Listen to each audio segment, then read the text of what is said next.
সেদিন ভোরে তুমি মনে করো রাস্তা দিয়ে হাঁটে যেতে যেতে হঠাৎ করে সামনে একটা সুন্দরী মেয়ে চলে আসে, আর এখন তুমি তার নাম্বার চাওয়ার সময় তোমার বাথরুম চাপে গেল।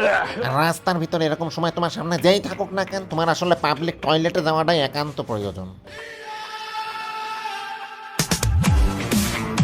আর এই একান্ত টয়লেট আমি নিজেই ভিজিট করতে গেছিলাম। ধরো অন্যান্য পাবলিক টয়লেটে গেলে তো গন্ধে মনে করো যে একেবারে নাকের পশম টসম পুড়িয়ে যাওয়ার মতো অবস্থা হয়ে যায়, কিন্তু এখানে তোমার নিজের বাড়ির টয়লেটের মতো হ্যান্ড শাওয়ারও দিয়ে রেখে দিচ্ছে, বুঝতে পারলে তো। আবার ম্যাক্সিমাম পাবলিক টয়লেটে তো বাথরুম করার পর দেখা যায় যে পানিই না, মানে বিচ্ছিরি একটা অবস্থা। কিন্তু একান্ত টয়লেটে কিন্তু হ্যান্ড শাওয়ারের থেকে শুরু করে পর্যাপ্ত পানি মনে করো তো তুমি গোসলও করে ফেলতে পারবে জীবনে।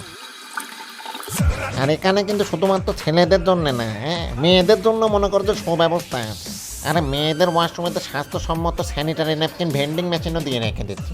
মনে করো যে বাংলাদেশে এরকম মেয়েদের জন্য এত পরিষ্কার একটা পাবলিক টয়লেট পাওয়া আসলে একটা ভাগ্যের ব্যাপার।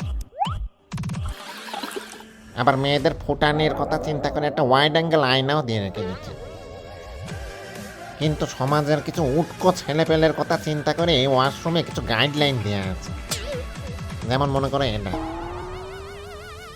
কি লেখা দেখেছো তো, হ্যাঁ ধূমপান নিষেধ। এটা কোনো ক্যাফে না, হ্যাঁ যেখানে এসে তুমি সিগারেট খাবা, মানে মামা বাড়ির আবদার পাইছো বিড়ি খাবে। মানে এত সুন্দর একটা পরিবেশ দিয়েছে, এজন্য WaterAid, Dhaka north city corporation আর H&M ফাউন্ডেশনকে আমার পক্ষ থেকে বিশাল বড় আই লাভ ইউ। মানে একেবারে একটা জেনজি পাবলিক টয়লেট বানিয়েছে, বুঝতে পারলে। আমাদের সময় এরম টয়লেট ছিল না, এই খালের পাড়ে কলার পাতাই ছিল আমাদের ভরসা।